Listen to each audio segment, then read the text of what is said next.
Olá, boa noite, sejam bem-vindos a mais uma palestra aqui no canal da Casa do Caminho Simão Pedro. Hoje vamos conversar sobre um tema que nos convida a profundas reflexões dentro desse aspecto da nossa vivência enquanto espíritas ou cristãos, mesmo não sendo espírita. Porque vamos falar de Moisés, de Jesus e Kardec. Como é esse movimento? Como é que o Espiritismo hoje nos traz essas profundas reflexões em relação a Jesus e a Moisés? Vamos ler uma mensagem aqui de Emmanuel, do livro Fonte Viva, junto com Chico Xavier, Acordar e Erguer-se. Como hoje é a nossa primeira palestra de janeiro, então, eu fiz a palestra, né, da semana passada, a última palestra de dezembro. Estou fazendo a primeira, foi a última de terça-feira de 2021. Estou fazendo a primeira de 2022. Então, hoje é 3 de janeiro, desculpa, 4 de janeiro. Ainda estou no dia 3, mas é 4 de janeiro, a primeira palestra de terça-feira. Então, é muito legal poder ter terminado o ano falando de Maria de Nazaré e iniciar agora falando de Moisés, Jesus e o Espiritismo, com essa proposta de continuar a nossa caminhada, o nosso projeto de existência, a nossa travessia por esse oceano da existência. Então, já que pensamos muito em renovação, já que o ano muda, né? Eu gosto de dizer feliz novo movimento de translação da Terra, porque o ano novo é isso, é a Terra que faz esse movimento de translação em torno do Sol. E então, pelo calendário gregoriano, esse movimento acontece em 365 dias quando fecha esse ciclo, né? Então, é 365 dias, foi dado o nome de ano, completa-se um ano, 365 dias, pelo calendário gregoriano, e é isso que acontece. A Terra fecha esse ciclo em volta do Sol. E nós? Quais os ciclos que nós estamos fechando? Qual é o nosso movimento? Então, eu vejo que, em vez de nós ficarmos esperando que o ano novo seja diferente, simplesmente porque é um ano novo, mas não, é porque é um movimento que a Terra faz. E os nossos movimentos, né, no transcorrer desses dias? Como é que tem sido o nosso movimento? Então, vamos iniciar um novo movimento de translação. Como é que será? Como é que nós nos planejamos? Como é que nós pensamos que esses movimentos serão diferentes dos movimentos que fizemos? Ou vamos completar esse ciclo da mesma forma? Porque o planeta continua fazendo o mesmo movimento, 107 mil quilômetros, né, ele faz nesse entorno do Sol, e nós mudamos algo? Fizemos algo diferente no movimento que foi feito nos 365 dias e agora nesses próximos movimentos de translação? Vamos fazer um movimento diferente? Então, eu acredito que hoje nós estamos precisando pensar muito nessa questão de movimento, de travessia, que é o processo de renovação em si. Não é porque o ano novo, algo novo vai acontecer, se eu me vestir de rosa, de branco, de azul, de verde, de amarelo. Não, é o movimento que eu faço, já que a Terra faz movimentos, eu também preciso fazer movimentos. Por conta disso, o Emmanuel nos traz uma mensagem que intitula-se Acordar e Erguer-se. Estamos prontos para acordar? E se acordado, vamos nos erguer? Vamos levantar? Seguir adiante? Ele vai fazer um comentário sobre a passagem de Paulo, carta a Efésios. Desperta tu que dormes, levanta-te dentre os mortos e o Cristo te iluminará. Olha que lindo. Emmanuel faz o comentário. Há milhares de companheiros nossos que dormem infinitamente enquanto se alonga debalde para eles o glorioso dia de experiência sobre a terra. Percebem vagamente a produção incessante da natureza, mas não se recordam da obrigação de algo fazer em benefício do progresso coletivo.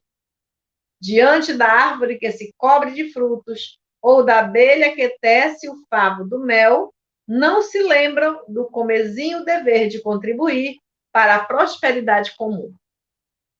De maneira geral, assemelham-se a mortos preciosamente adornados. Chega, porém, um dia em que acordam e começam a louvar o Senhor em êxtase admirável. Isso, no entanto, não é suficiente, diz o mentor espiritual. Há muitos irmãos de olhos abertos, guardando, porém, a alma em posição horizontal da ociosidade.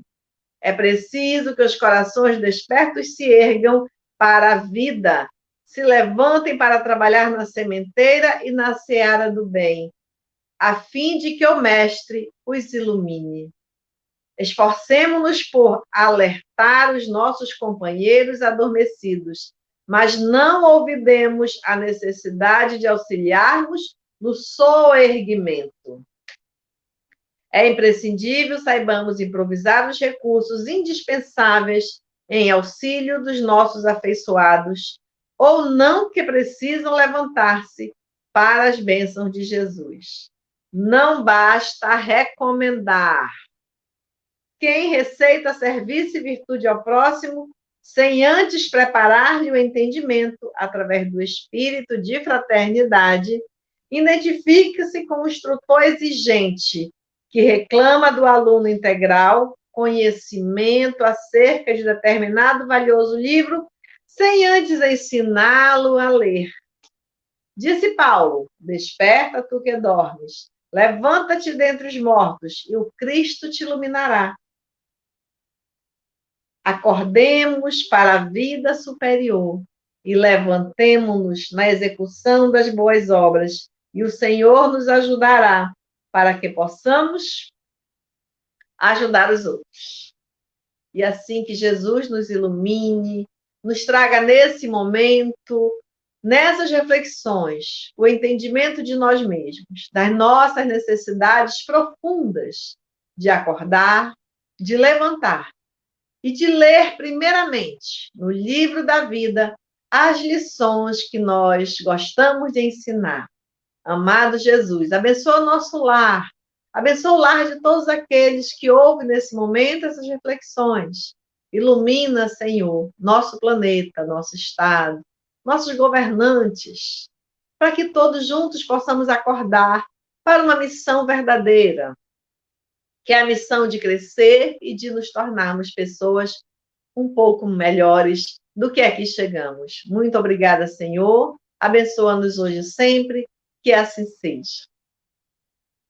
E assim, meus amigos, irmãos, vamos iniciar essa reflexão sobre essa proposta do Cristo, que é a proposta de renovação, que o Espiritismo nos traz através da obra O Evangelho segundo o Espiritismo. Nós vamos encontrar no capítulo 1, intitulado Não Vim Destruir a Lei, 3 itens necessários à nossa compreensão sobre o que é o Espiritismo hoje para nós, que é Moisés, Cristo e o Espiritismo.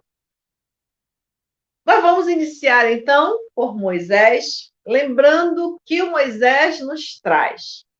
Primeiramente, vamos lembrar que cada época tem a sua condição, seu conteúdo diferenciado, a qual nós podemos refletir e entender o que acontece, o que se passou naquela época e o que nós trazemos até hoje dessa experiência, como nós vivemos e como poderíamos viver diferente. Quando Moisés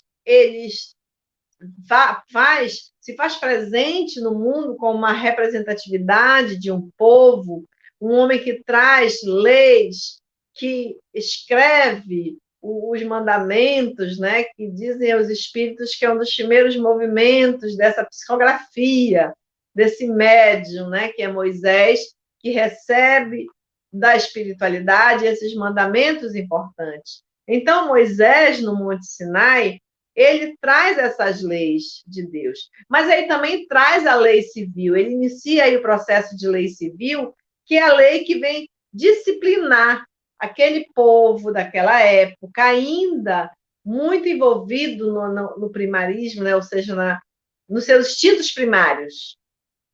no seu instinto de animalidade ainda muito intenso, muito pautado numa necessidade básica puramente instintiva.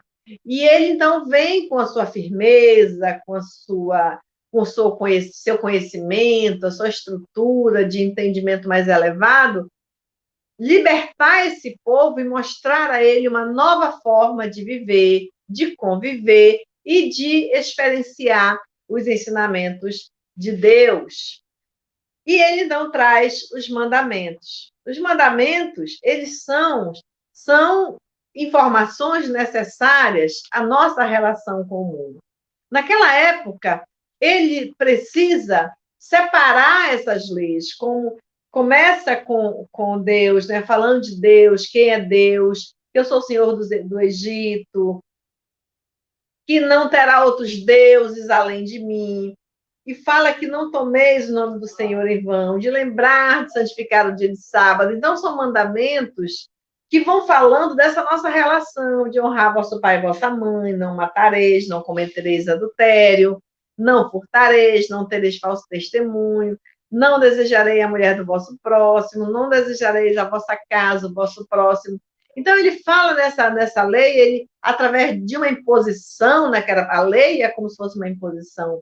Ele vem ensinar o homem a esse entendimento da visão de Deus, de nós valorizarmos o nome de Deus, da nossa alma, do nosso coração, de nós vivermos uma relação de bem, mesmo que não seja de amor, mas que a gente evite fazer o mal ao próximo, que a gente evite a inveja, a vingança, a perseguição ao outro, que pratiquemos a honestidade, não usando de falso testemunho contra o próximo. Então, ele usa esses ensinamentos que eles são necessários para todos os tempos.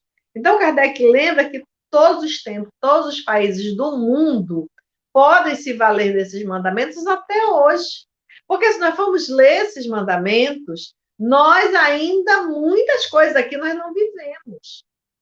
Coisas simples, como a tomada de consciência em usar o nome de Deus em vão. Nós falamos o nome de Deus o tempo todo, de forma desnecessária, diante de banalidade, de situações que nós criamos, e às vezes pedimos e usamos o nome de Deus para qualquer coisa. Para qualquer coisa se fala o nome de Deus. Então, veja que quando ele fala, não, eu gosto dessa parte, que é o segunda lei. Não torneis em vão o nome do Senhor vosso Deus. E hoje as pessoas usam muito o nome de Deus para tudo, para fazer uma atitude equivocada. Eu vi uma pessoa dizendo, olha, se Deus quiser, hoje nós vamos beber, hoje nós vamos para o bar. Hoje... Então, coisas do mundo, coisas mundanas. Então, as pessoas bebem mesmo, se divertem, cada uma tem seu nível de diversão. Mas veja essa confusão entre o sagrado e o profano. São coisas do mundo, as diversões do mundo. Não se mistura com as coisas de Deus. Então, o que tem a Deus a ver com os meus prazeres mundanos? Então, a gente não consegue separar, a gente continua com inveja, se vingando do outro, às vezes por coisas muito simples. Continuamos vivendo essa situação de desonestidade no mundo. Ou seja, são leis que até hoje a maioria de nós na Terra, seres humanos, ainda não assimilamos de forma adequada para a nossa experiência aqui, para a nossa vivência. Então, essas leis, elas também existem fora dos mandamentos, as outras leis que Moisés traz. E são leis mais severas, são leis mais sérias, mais punitivas. E dentro dessas leis punitivas, ele vem mostrar que um Deus terrível, um Deus que castiga, que pune. Porque o povo naquela época necessitava disso. Era a realidade deles, era a condição que eles tinham. Então, quando nós chegamos em Jesus, ele mesmo já fala, e os evangelistas escrevem, que ele disse que não veio destruir a lei, nem os profetas, mas ele veio cumpri-la. Só que ele vem cumprir baseado no primeiro mandamento, de amar a Deus sobre todas as coisas, de todo o teu coração, de todo o entendimento. Então, ele entendia quem era Deus. Ele sabia fazer esse movimento de alma, de coração, de sentimento para Deus. E vem nos ensinar a viver isso, sem a necessidade de temer Deus. Aí, o que ele traz? Ele vem porque há uma mudança. Segundo o Espírito Emmanuel, quando Jesus vem para a Terra, a partir do momento que Jesus inicia a sua trajetória na Terra, todos os espíritos que reencarnam na Terra, a partir daí, já têm condições racionais de entender a sua mensagem. Ainda que haja grande dificuldade de vivê-la, pelo hábito, pelo anseio ainda de viver dos instintos, pois estarmos ainda com o pé na animalidade, temos a dificuldade de ver a sublimidade, o amor de Jesus. Então, por isso, muitas pessoas colocam a dificuldade, muito de nós, aliás, né? Vivemos essa experiência de dificuldade, mas nós temos condições de entender. Porque, na verdade, não há dificuldade em viver os ensinamentos de Jesus. A nossa dificuldade é largar mão dos hábitos, dos vícios que nós temos. É deixar um pouco de lado o orgulho para pedir perdão. Então, a dificuldade não é pedir perdão em si, como Jesus ensinou, mas de deixar um pouco o orgulho de lado. A dificuldade não é viver bem com o próximo em si e amar o próximo como a si mesmo, como disse Jesus. A dificuldade que nós temos é de nos perdoar, de termos compaixão por nós, de nos amarmos. Porque nós estamos muito habituados a determinadas situações que nos impedem esse movimento. Então, a nossa dificuldade não é viver Jesus, é deixar os velhos hábitos para trás. É o desapego, porque o nosso apego é de ter ainda o mesmo comportamento, é não querer mudar. Apesar de que hoje é muito claro que a mudança é a única coisa permanente no mundo. Mas nós temos dificuldade de mudar. Não é de viver o ensinamento de Jesus. Então, eu te convido a refletir sobre isso. Quando você ou alguém que você conhece dizer, porque é muito difícil viver Jesus, eu não consigo... Não, não é difícil viver Jesus. É muito simples. Leia o Novo Testamento. Analise com muito carinho, principalmente o Sermão do Monte, para ver como ele nos ensina a vivermos com humanidade, com civilidade, sermos pacíficos, humildes e bons. No entanto, para viver essa experiência, eu preciso largar a mão das experiências, do apego que eu tenho às experiências passadas. Percebe a diferença? Então, a dificuldade é comigo, não é com Jesus. A dificuldade é deixar para trás, é desapegar, é deixar ir aquilo que não cabe mais na minha vida, no meu comportamento, pelo menos se eu digo que sou cristão.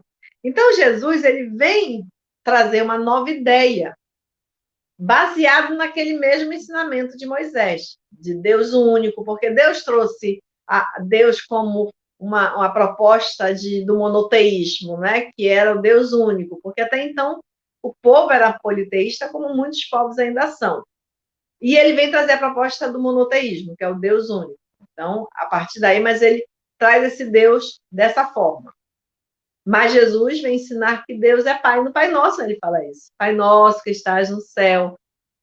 Então, o que ele nos ensina é que amar a Deus acima de todas as coisas, o seu próximo como a si mesmo, isso faz com que dê para você vivenciar todas as leis divinas, aquilo que os profetas ensinaram. Então, basta que você aprenda se vincule a esse exercício, esse aprendizado de o que é amar a Deus de todo o meu entendimento, de toda a minha alma, de todo o meu coração. O que significa isso? Então, é importante a gente analisar o que significa isso. O que é entendimento? O Paulo de Tarso, também em outra mensagem, ele fala assim, que escreve, aliás, não vos conformeis com esse mundo, mas renovai. Renovai-vos pelo entendimento, renovai-vos o entendimento da vossa mente, né? Renovai-vos com um novo entendimento, uma nova forma de entender e de ver a vida. Então, é isso que a gente tem que fazer, se renovar, para que possamos entender qual é a boa e a vontade, a perfeita e a boa vontade de Deus, escreve o apóstolo Paulo. Assim, Jesus vai nos lembrar de quanto é importante nós desenvolvermos essa relação de proximidade com Deus a partir das vivências de suas leis. Então, o papel de Jesus, ele não foi simplesmente de um legislador e muito menos de um moralista, mas ele veio trazer a autoridade moral da sua palavra, pela vivência, pela experiência. É como Emmanuel escreve aqui na mensagem. Como é que eu posso impor a um aluno, sendo professor, que ele leia um livro se eu nunca li? Que ele aprenda uma lição que eu não sei. Entende? Que não faz sentido. Sendo assim, Jesus, ele vive tudo o que ele ensina. As lições de perdão, de amor, de convivência, de honestidade, de humildade, de brandura e de paz. Ele vive. Lida com as suas emoções de forma pacífica, sem agressões, mas com energia, com orientações, algumas vezes mais alteradas, mais firmes, mas sem perder o amor, a compaixão, a humildade, porque é isso que são essas virtudes que nos fazem nos relacionarmos com Deus verdadeiramente. Então, Jesus, ele traz essa oportunidade que é nos ensinar, como diz Kardec, o bem que é, quer dizer, ele traz o germe da verdade que ele próprio declara, mesmo não sendo compreendido na época, e até agora, né? Não dá essa compreensão. Mas o que Jesus nos traz são as ideias que são a chave para que nós possamos ter maturidade do espírito humano. Isso é que nos falta, maturidade. Maturidade para termos bom senso, de analisar as coisas com mais critério. Maturidade para termos autonomia, para decidirmos e escolhermos ser aquilo que nós queremos, pelos nossos próprios valores, sendo éticos, construindo nosso próprio caráter, baseado num grau de moralidade e de ética, por valores que nós acreditamos e nós vivemos e sabemos que são valores reais. Então, essa é uma oportunidade que Jesus nos traz. Nós temos também a possibilidade de unir a ciência a partir daí, desses ensinamentos. Com o desenvolvimento das ideias, a ciência, então, vai progredindo junto com as ideias espiritualistas que Jesus trouxe. Porque Jesus não trouxe uma religião, ele trouxe a espiritualidade, que é essa nossa visão espiritualista do mundo. Não é mais o ser vinculado somente à terra, mas é o ser vinculado a ele, ao próximo e a Deus. Então, é essa união dos seres. Quando nós chegamos no Espiritismo, então o Espiritismo já é uma proposta seguinte. Então, são várias revelações. A primeira revelação do Deus único, traz o monoteísmo, é Moisés. Vem Jesus trazendo a segunda revelação, que é o amor. Então, o Moisés ele veio trazer uma regra, uma lei que te coloca dentro de um comportamento mais adequado de convivência. Um comportamento de civilidade, pelo menos é o princípio da civilidade aí. Jesus vem colocar amor na civilidade. Um mundo de relações baseado no amor, numa convivência pacífica.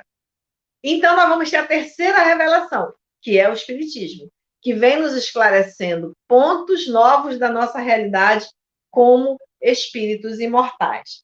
Então, o Espiritismo, ele vem com uma ciência revelar de forma clara a nossa existência como espíritos imortais. E isso com a natureza espiritual sendo um fenômeno natural, sendo uma lei da natureza, e não mais um fenômeno sobrenatural, como se colocava, né? O mundo sobrenatural, se refere ao espírito como sobrenatural. Então, o espiritismo vem trazer que não é sobrenatural, faz parte da lei natural. A morte é um fenômeno biológico natural. Então, a reencarnação faz parte da lei do progresso, nessas indas e vindas. Nós vamos experimentando, às vezes, várias vezes, a mesma situação, até nós nos adaptarmos com a lei natural.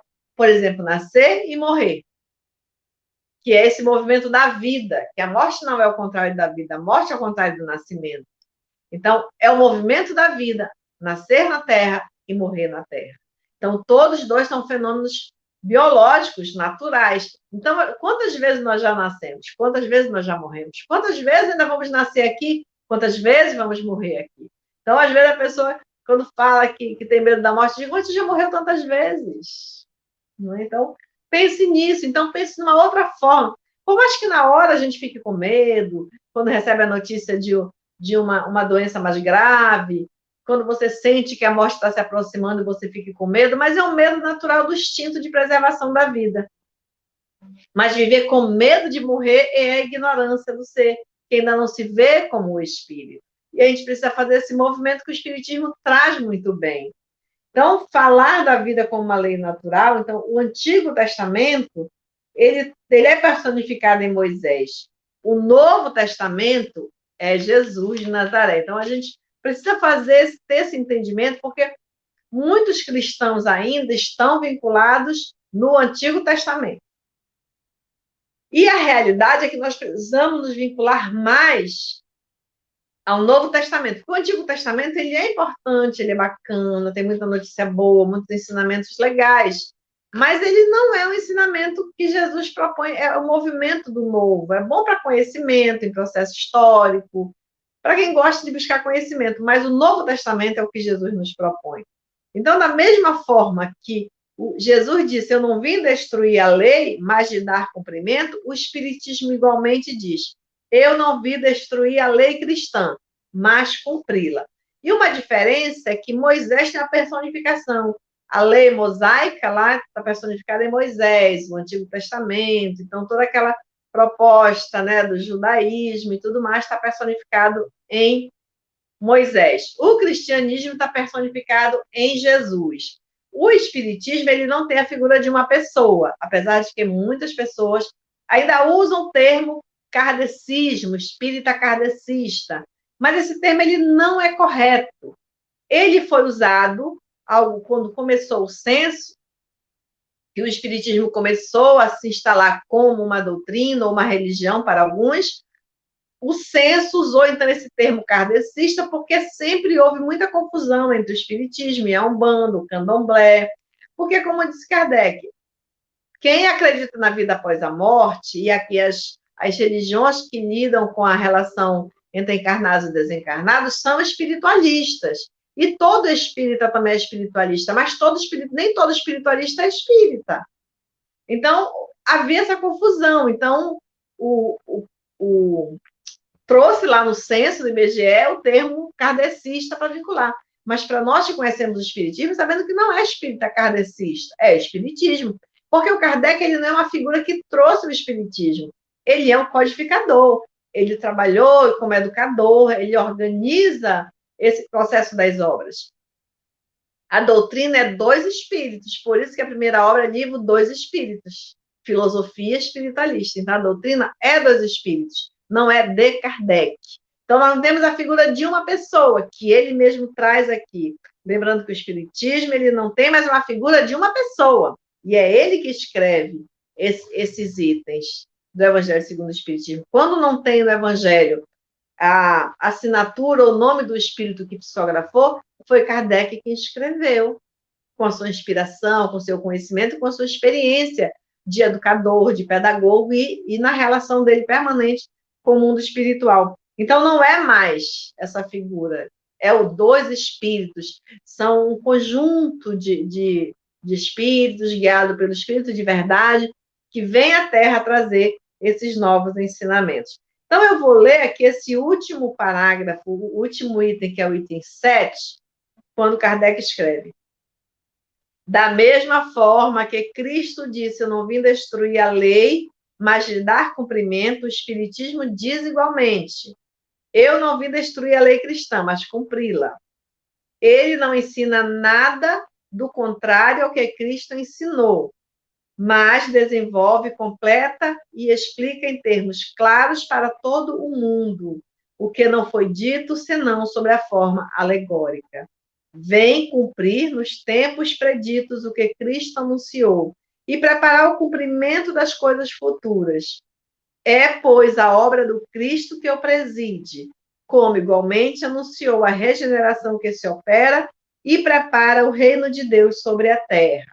Então, o Espiritismo ele vem trazer essa oportunidade do ser humano se reconectar ou se conectar com a sua realidade divina, que é espírito imortal, criado por Deus, simples e ignorante, mas que a cada encarnação vai evoluindo, vai transcendendo e vai buscando entender as leis de Deus, principalmente entendendo a sua condição de ser humano, de humanidade, para que, depois de bem viver a sua relação com a sua natureza humana, ele possa, enfim, viver a experiência espiritual como realmente é. Mas são fases. Então, é interessante você ver que nós vemos lá, começamos a perceber Deus a partir de Moisés, vamos entender melhor a ideia de Deus com Jesus já na experiência, na vivência, dos sentimentos. Não é mais o Deus que pune, mas o Deus que nos ajuda e nos ensina a sentir e a viver essa experiência de amor através do entendimento e do sentimento. E aí vamos encontrar no Espiritismo a proposta renovadora de aquecer os nossos corações com a imortalidade da alma, com esses princípios básicos que são a existência de Deus, a imortalidade do espírito, a comunicabilidade entre os dois mundos, a reencarnação, a pluralidade das existências e a pluralidade dos mundos habitados, assim como a evolução moral do ser, adaptando-se a uma vida de paz.